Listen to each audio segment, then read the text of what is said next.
World War I is over, and Germany is an absolute mess. It's just chaos. Revolution feels like it's right around the corner, and the government is completely terrified of a communist takeover. And this is where Hitler comes in. He's not a soldier anymore, but he finds work with the army as an informant. So what was his mission? It was actually pretty simple. He was told to go and infiltrate this tiny, totally unknown political group called the German Workers' Party. His job was just to listen in and report back on whether they were, a communist threat.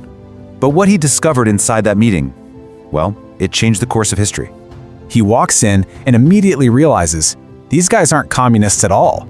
They're actually extreme right-wing nationalists, and their ideas lined up perfectly with his own. So what does he do? He quits his informant job and joins the party. And here's the crazy part. He took over so fast.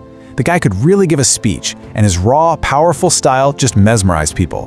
Before you know it, he's the leader, and he rebrands the whole thing, giving it the infamous symbols and the name we all know today, the Nazi Party.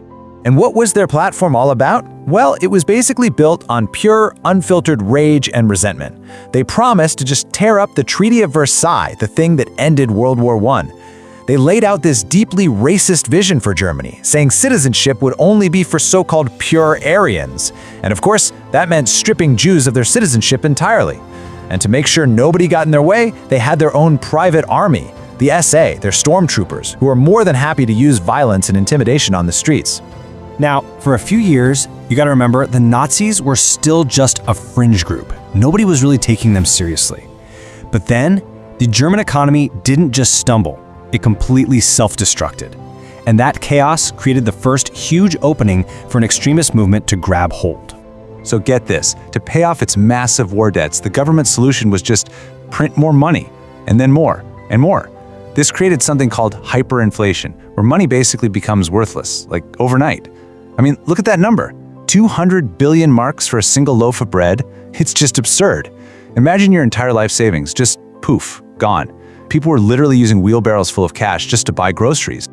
So what happens when money becomes worthless? Well, when the entire economy falls apart, people get desperate. You lose faith in the system. You lose faith in democracy itself. And you start looking around for anyone offering a radical solution. And Hitler, he saw all that desperation and thought, this is my chance. He really thought the time was right for a full-blown revolution. So he storms into a packed beer hall in Munich, fires a pistol straight into the ceiling, and declares that a national uprising has begun. The next day, he marches his followers through the streets, totally expecting the police and the army to join him. They didn't. In fact, they opened fire. The whole thing was a complete embarrassing failure. Now, for trying to overthrow the government, that's high treason. He should have been locked away for life. End of story. But the judges were right-wing conservatives who were actually kind of sympathetic to his cause. And this is a huge red flag, right? It shows that parts of the old establishment already saw him as a potential tool. So he gets this ridiculously light sentence, 5 years, of which he only serves 9 months. And he serves it in a pretty comfortable prison, more like a hotel, really. And here is the ultimate mind-bending irony. You'd think a failed violent coup would be the end of your political career, right? Nope. For Hitler, the trial became a national stage. He used the courtroom to give these fiery, passionate speeches that got reported in newspapers all across Germany. His biggest failure is what actually made him famous. So, after he gets out of his comfy prison stint, Germany's economy actually starts to stabilize for a few years. And with things getting better, support for the Nazis just fades away. They became a political joke, a fringe party that no one cared about. But then, a global catastrophe hits that would completely change the game: the Great Depression. And the impact was immediate and just staggering. I mean, just look at this chart. In 1928, before the crash, the Nazis got a measly 2% of the vote, 2%. But just 4 years later, after the Great Depression threw Germany into total economic chaos and mass unemployment, their support skyrockets to 37%. It's a straight line, folks. The connection between economic crisis and political extremism couldn't be clearer. So how did they pull that off? What was their secret? It was relentless propaganda. They offered incredibly simple, powerful answers to a nation that was in deep, deep pain. They promised one single, strong leader to fix everything, instead of a messy, failing democracy. They gave the German people scapegoats to blame for all their problems. And of course, they promised to restore national glory and power. Faced with this massive crisis, a lot of Germans felt they had a choice, either go to the far left with the communists or the far right with the Nazis. And thanks to that incredibly effective messaging, the Nazis won that battle for hearts and minds. Just like that, the Fringe Party, the political joke, was now the single largest, most powerful political party in all of Germany. Okay, but even as the leader of the biggest party, Hitler still wasn't a dictator. Not yet. The prize he had his eye on was chancellor. Think of it like Germany's prime minister. But to get the final keys to the kingdom, he needed a little help from the very people whose job it was to defend democracy, the old-school conservative elite. And this quote right here, it just perfectly captures their thinking. Guys like Franz von Papen, they were way more scared of the communists than they were of Hitler. So they made a classic political deal with the devil. They thought they were being so clever. They went to the old, aging President Hindenburg and said, "Hey, make Hitler the chancellor. We'll control him. He'll be our angry little puppet." It was, without a doubt, one of the most fatal miscalculations in human history. And the speed of what happens next is it's breathtaking. Seriously, blink and you'll miss it.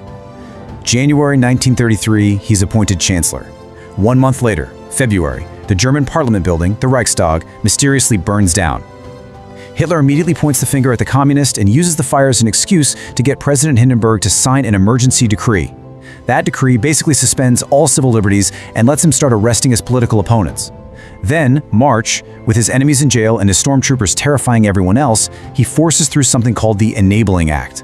That act literally gave him the power to make laws all by himself. Just like that, in 2 months, democracy in Germany was dead. So, at this point, there was only one person left who could even theoretically stand in his way: President Hindenburg. Well, when the old general died in 1934, Hitler didn't even hesitate. He just merged the two jobs of president and chancellor into one and declared himself the absolute leader of Germany. But there was still one final loose end to tie up: his own private army, the SA, the guys who helped him get to power. They were becoming too powerful. They were even starting to challenge the authority of the actual German army. So what did Hitler do? In a single bloody night known as the Night of the Long Knives, he had the entire SA leadership, his own allies, rounded up and murdered. He used the opportunity to get rid of hundreds of other political enemies too. Now, with the SAA threat completely wiped out, the professional German army was, well, they were relieved and grateful. So grateful, in fact, that they swore a personal oath of allegiance not to Germany, but directly to Hitler as their Führer, their leader. And with that, the game was over. All his opponents were either in jail or dead, and the military was sworn to him personally. His control was total, absolute. And life in this new Germany changed instantly and violently. Freedom of the press, freedom of speech, gone. Overnight. Jewish businesses were boycotted, their owners targeted.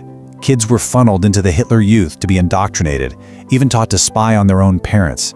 And if you dared to dissent, if you spoke out in any way, you were sent to a concentration camp. It was that simple. You know, the story of Hitler's rise to power is just a terrifying reminder that democracy isn't some permanent fixture. It's not guaranteed. It can be taken apart piece by piece, especially when you have that perfect storm of economic crisis, deep political division, and a public that's desperate for simple answers. And that really leaves us with a heavy question, one that this history forces us to ask, not just about the past, but about our own time as well.